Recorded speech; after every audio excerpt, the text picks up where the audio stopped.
Good morning. Chanakya प्रतियोगिता academy की UPSC और यूपीपीसीएस की डेली करंट अफेयर की क्लास में आप सभी का बहुत बहुत स्वागत है।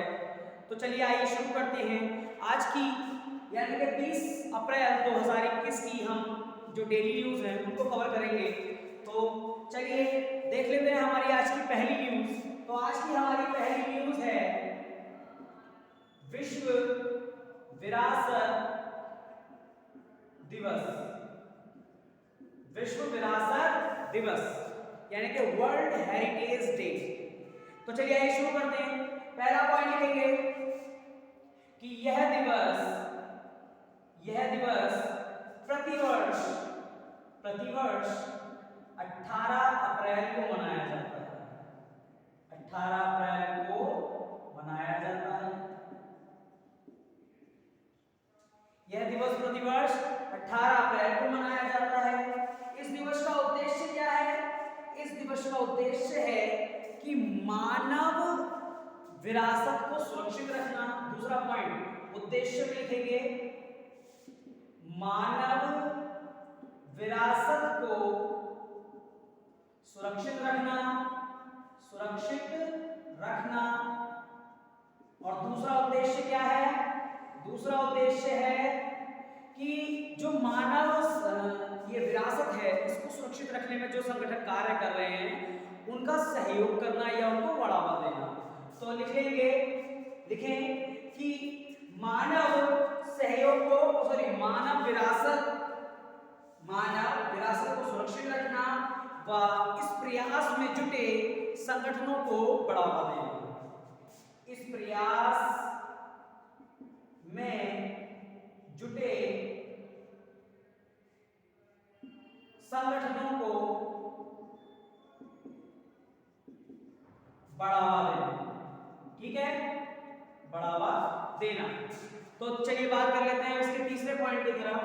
तीसरा पॉइंट लिखेंगे कि स्मारक को मतलब इस दिवस की शुरुआत किसने की और इस दिवस को मंजूरी किसने दी, इसके ऊपर हम बात कर लेते हैं। तो लिखेंगे कि स्मारक और स्थलों की जो अंतर्राष्ट्रीय परिषद है, स्मारक और स्थलों की अंतर्राष्ट्रीय परिषद द्वारा स्मारक और स्थलों की अंतर्राष्ट्रीय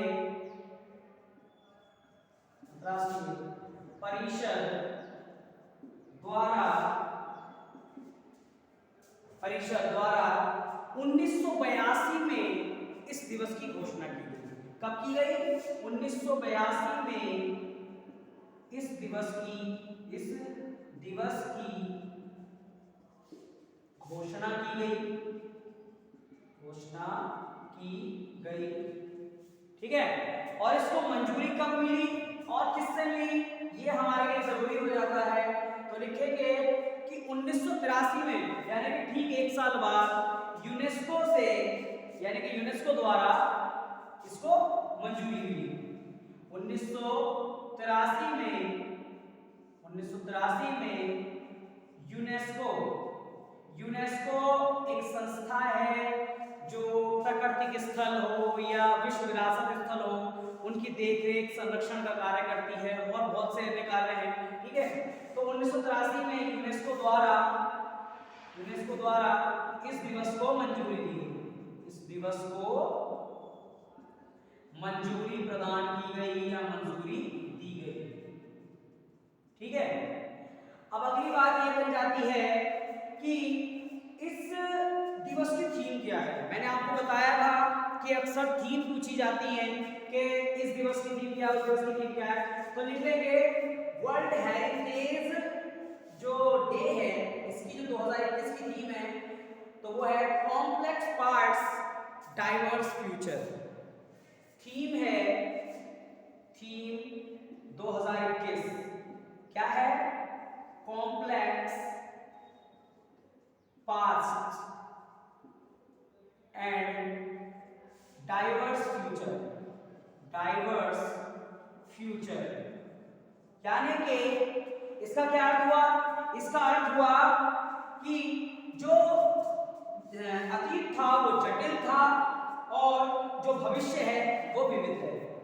जो अतीत था वो जटिल था और जो भविष्य है वो विविध है। ठीक है, फिर से एक बार हम इस न्यूज़ को कवर कर लेते हैं। विश्व विरासत दिवस यह कब मनाया जाता है? यह प्रतिवर्ष 18 अप्रैल को मनाया जाता है। उद्देश्य क्या है? उद्देश्य है मानव विरासत को सुरक्षित रखना और मानव विरासत को सुरक्षित रखने के लिए जो संगठन कार्य कर रहे हैं उन संगठनों को बढ़ावा देना। ठीक है, बात कर लेते हैं कि इस दिवस की शुरुआत किसने और कब की थी। तो स्मारक और स्थलों की जो अंतर्राष्ट्रीय परिषद है उसने 1982 में इस दिवस की शुरुआत की थी। और मंजूरी किसने दी और कब दी? 1983 में मंजूरी दी गई यूनेस्को द्वारा कि भाई इसे एक दिवस घोषित किया जाए। चलिए थीम पूछ लेता है। थीम है complex parts and diverse future. Complex parts and diverse future. ठीक है, चलिए ये तो थी हमारी आज की पहली न्यूज। अब हम बात कर लेते हैं आज की दूसरी न्यूज की तरफ। तो हमारी दूसरी न्यूज है ई संता। अभी लिखवाता हूं, एक मिनट। आज की हमारी दूसरी न्यूज है ई संता। ई संता भी कर सकते हैं आप। ठीक है, तो ये है क्या ई संता? लिखेंगे पहला पॉइंट जी। पहला पॉइंट लिखेंगे कि केंद्रीय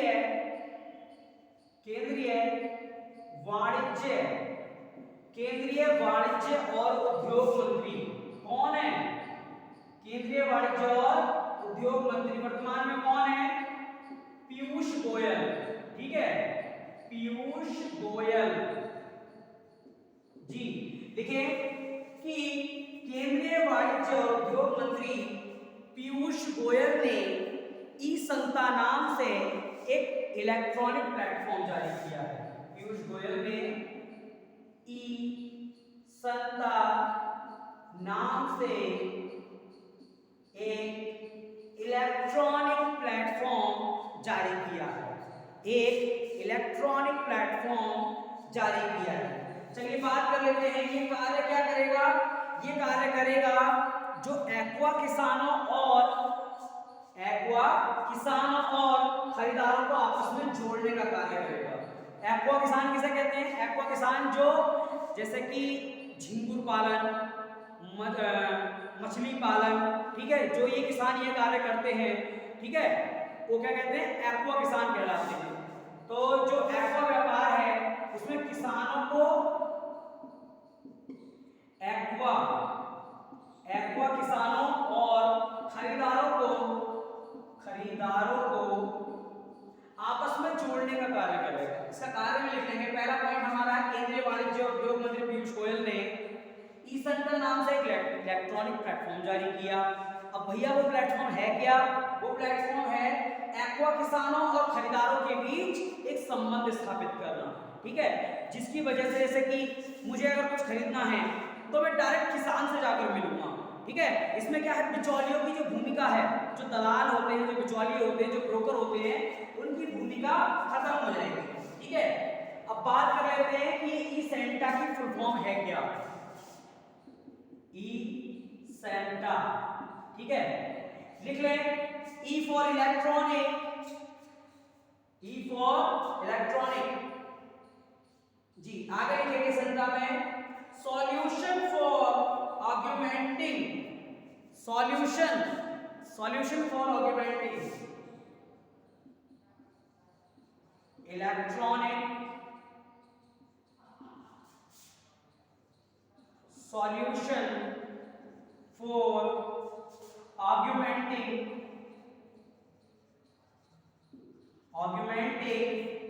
जी। आगे लिखेंगे NACSA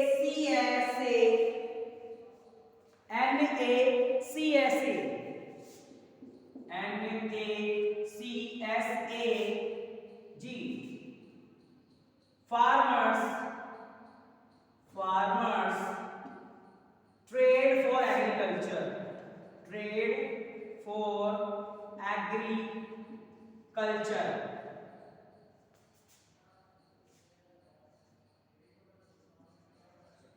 ठीक है। ई संता का क्या मतलब है?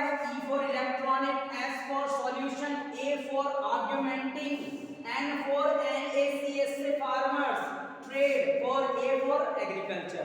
ठीक है, इसका अर्थ हुआ, अर्थात करके लिख लेंगे, कृषि में NACS से वाले किसानों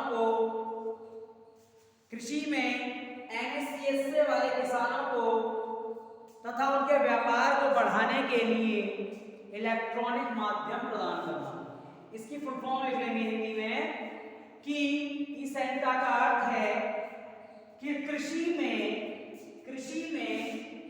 NACSA, इसका अर्थ मैं अभी बताऊंगा आपको, लिख लें कि कृषि में NACSA के द्वारा या कि किसानों को और व्यापार को बढ़ावा देने के लिए एक इलेक्ट्रॉनिक प्लेटफॉर्म प्रदान करना। ठीक है, यानी कि जो NACSA वाले किसान हैं उनको एक इलेक्ट्रॉनिक प्लेटफॉर्म प्रदान करना। उम्मीद करता हूं समझ पाए होंगे। चलिए, NACSA क्या है, हम इसके ऊपर चर्चा कर लेते हैं कि NACSA क्या है। NACSA, इसकी फुल फॉर्म लिखेंगे NACSA की जी, National Centre for Sustainable Agriculture. National Centre for Sustainable Agriculture. ठीक है, National Centre for Sustainable Agriculture यानी कि स्थायी कृषि के लिए जो राष्ट्रीय केंद्र बनाया गया है, हम उसकी बात कर रहे हैं।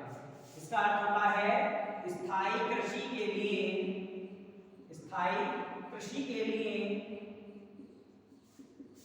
एक राष्ट्रीय केंद्र।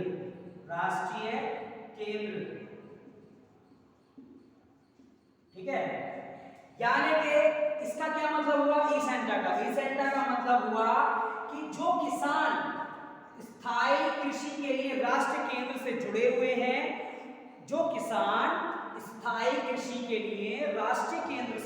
हुए हैं, उनको एक इलेक्ट्रॉनिक माध्यम प्रदान करना या इलेक्ट्रॉनिक प्लेटफॉर्म प्रदान करना। समझ पाए आप लोग? चलिए आगे बात कर लेते हैं इसके बारे में।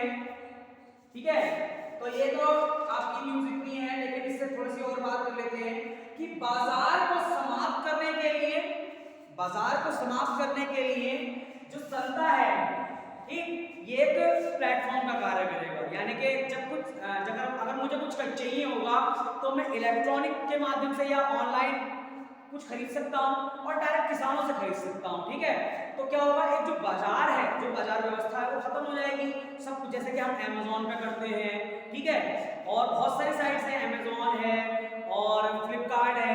क्या करते हैं हम, अगर हमें जूते चाहिए होते हैं तो सीधे जाकर कंपनी से या जो उनका भी होलसेलर होता है वहां से हम मंगा लेते हैं। कैसे? ऑनलाइन माध्यम से। ठीक इसी प्रकार से ये भी एक प्रकार का Amazon जैसी साइट हो गई।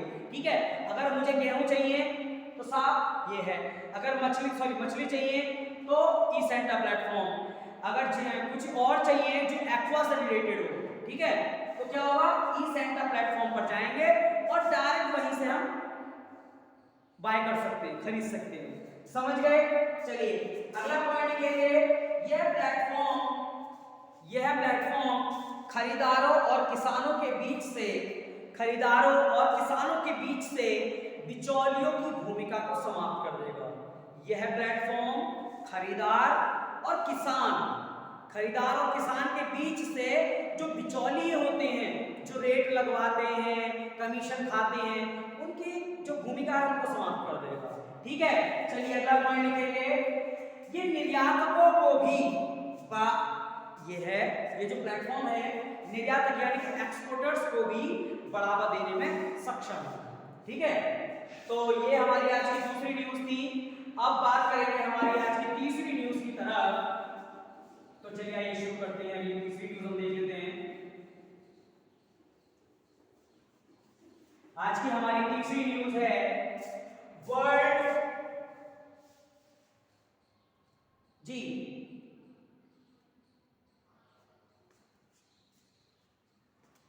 वर्ल्ड नहीं है, वैक्सीन है। ठीक है, तीसरी है हमारी न्यूज वैक्सीन। आगे कैंडिडेट और इसका आगे कोड लिख लेंगे HGCO90 HGCO90। हमारी अगली न्यूज क्या है?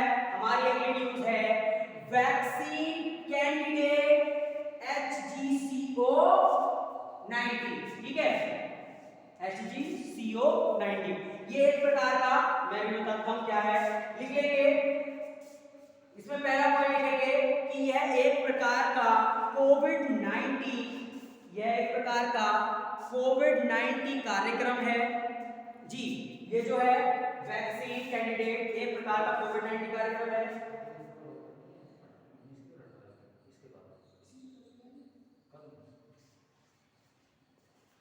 ठीक है, वैक्सीन कैंडिडेट क्या है? ये एक प्रकार का कोविड-19 कार्यक्रम है जिसके द्वारा जो वैक्सीन है, वैक्सीन का निर्माण भारत में हो रहा है।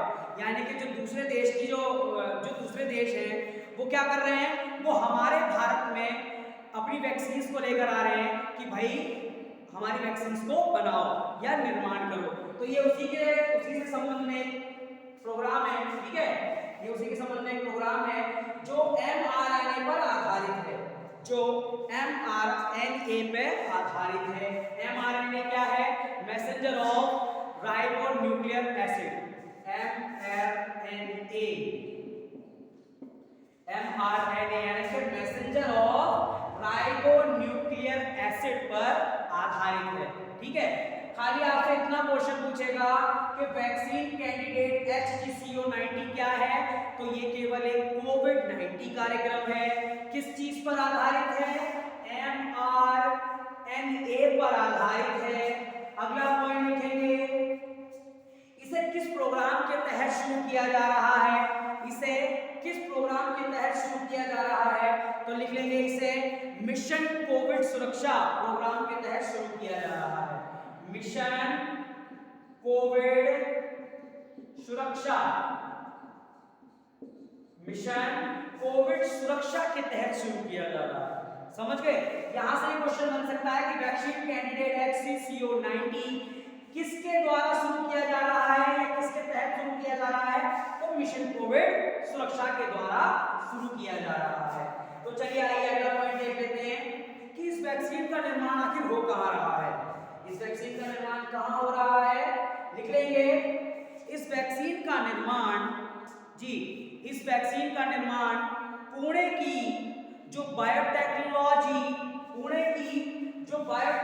कंपनी है, क्या नाम है? Gennova Biopharmaceuticals, Gennova biopharmaceuticals.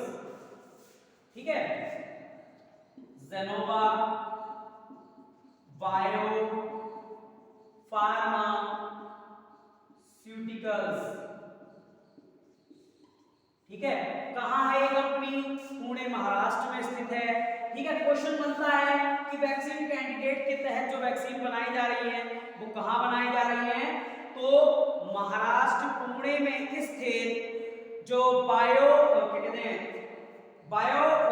Pharmaceutical जो कंपनी है, कौन सी कंपनी है? Gennova Biopharmaceuticals. ठीक है, इसमें ये वैक्सीन निर्धारित की जा रही है और निर्माणाधीन की जा रही है, निर्माण किया जा रहा है। चलिए अगले पॉइंट के ऊपर हम बात कर लेते हैं। तो अगला जो न्यूज है वो है इंडिया राइनो विजन 2020। ये हमारी न्यूज कंप्लीट हो गई। यहां से केवल इतना क्वेश्चन आपसे पूछ सकता है कि वैक्सीन कैंडिडेट HGCO90 है क्या? तो ये कोविड-19 कार्यक्रम है। ठीक, किस पर आधारित है? mRNA पर आधारित है। किसके तहत शुरू किया गया है? मिशन कोविड सुरक्षा के तहत शुरू किया जा रहा है। वैक्सीन कहां बनाई जा रही है? तो महाराष्ट्र पुणे में एक बायोफार्मास्यूटिकल्स कंपनी है, उस कंपनी का नाम है जेनोवा बायोफार्मास्यूटिकल्स। ठीक है, तो यहां ये वैक्सीन बनाई जा रही है। चलिए बात कर लेते हैं हमारी आज की अगली न्यूज की तरफ। तो अगली न्यूज है हमारी India rhino vision 2020। India rhino vision 2020। अब ये इंडिया राइनो विजन 2020 है क्या, ये हम इस बारे में बात कर लेते हैं। इंडियो लिख लें, पहला पॉइंट लिखें, इंडिया राइनो विजन एक प्रकार का कार्यक्रम है जो इंडिया राइनो विजन एक प्रकार का कार्यक्रम है जो असम राज्य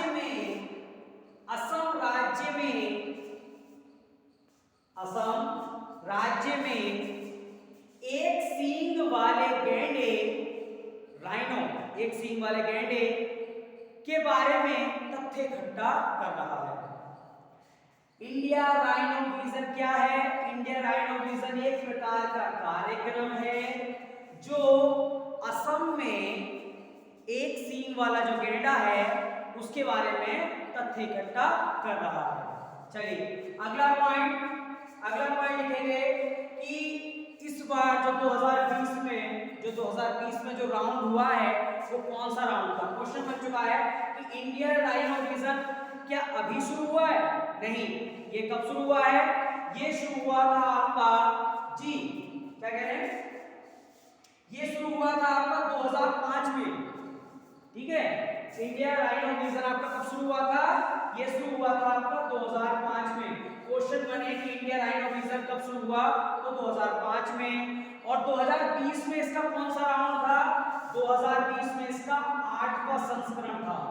8वां संस्करण कह सकते हैं, राउंड कह सकते हैं, ठीक है, कुछ भी कह सकते हैं, यानी कि इस बार इसका 8वां राउंड था। समझ गए आप लोग? शुरुआत इसकी कब हुई थी? शुरुआत हुई थी 2005 में। ठीक है, चलिए तो ये क्या कार्य कर रहा है? ये जो क्या कार्य कर रहा है, ये क्या, असम जो राज्य है उसमें 7 क्षेत्र इसने निर्धारित किए हैं। वहां से ये एक सींग वाले गैंडे के ऊपर तथ्य खोज रहा है। ठीक है, तो एक सींग वाले गैंडे के ऊपर जो 7 क्षेत्र हैं असम के, वो कौन कौन से हैं, हम उस बारे में बात कर लेते हैं। तो पहला है, यहां से क्वेश्चन बन सकता है कि वो 7 क्षेत्र कौन कौन से हैं। तो पहला है काजीरंगा राष्ट्रीय उद्यान, काजीरंगा राष्ट्रीय उद्यान। दूसरा है पवित्र राष्ट्रीय उद्यान,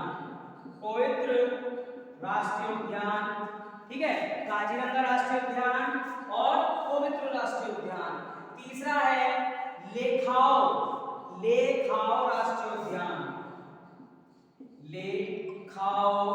राष्ट्रीय उद्यान, लेखाओ राष्ट्रीय उद्यान। तीसरा है बुरा Chapori.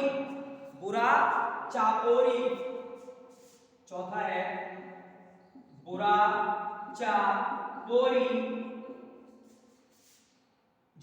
Chapori wild life sanctuary. ठीक है, कौन सा है? पहला है काजीरंगा, दूसरा है पवित्र, तीसरा है लेखाओ, चौथा है बुरा चापोरी वाइल्ड लाइफ सेंचुरी। ठीक है, पांचवा है ऑरेंज राष्ट्रीय उद्यान,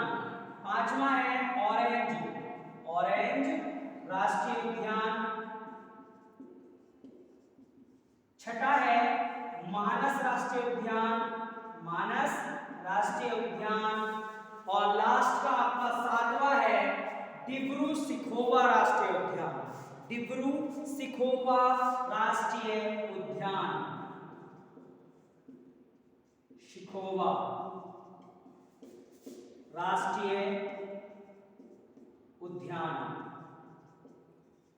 क्वेश्चन बनेगा आपका कि इंडिया राइनो विजन 2020 है क्या? तो यह एक प्रकार का कार्यक्रम है जो असम राज्य में चलाया जा रहा है। ठीक है, क्यों चलाया जा रहा है? जो एक सींग वाला गैंडा होता है उसके बारे में तथ्य इकट्ठा कर रहा है। ठीक है, दूसरा पॉइंट, ये कब शुरू किया गया था? ये 2005 में शुरू किया गया था। तीसरा पॉइंट, इस बार इसका कौन सा संस्करण था 2020 में? इसका 8वां राउंड था या संस्करण था। ठीक है, अगली बात कर लेते हैं कि असम राज्य में इसने कितने क्षेत्र निर्धारित किए हैं। असम राज्य में इंडिया राइनो विजन ने कितने क्षेत्र निर्धारित किए हैं, तो 7 क्षेत्र निर्धारित किए। ठीक है, अगला पॉइंट, तो 7 क्षेत्र कौन कौन से हैं? काजीरंगा राष्ट्रीय उद्यान, पवित्र राष्ट्रीय उद्यान, लेखाव राष्ट्रीय उद्यान, ऑरेंज राष्ट्रीय उद्यान, मानस राष्ट्रीय उद्यान, ठीक, बुरा चाकोरी वाइल्ड लाइफ सेंचुरी और डिब्रू शिखोवा राष्ट्रीय उद्यान या वाइल्ड लाइफ सेंचुरी। ठीक है, तो ये तो थी आज की हमारी जो इंपॉर्टेंट न्यूज। ठीक है, उम्मीद करता हूं आप लोग समझ पाए होंगे। देखिए धीरे धीरे ऐसे करके हम अपना थोड़ा बढ़ाते रहेंगे, लेकिन अभी स्टार्टिंग के लिए डेली की जो इंपॉर्टेंट, जो बहुत ज्यादा इंपॉर्टेंट होती है न्यूज, 4 न्यूज, वो मैं आपको कवर कराता रहता हूँ। ठीक है, तो आज के लिए बस इतना ही रहने देते हैं। सो धन्यवाद।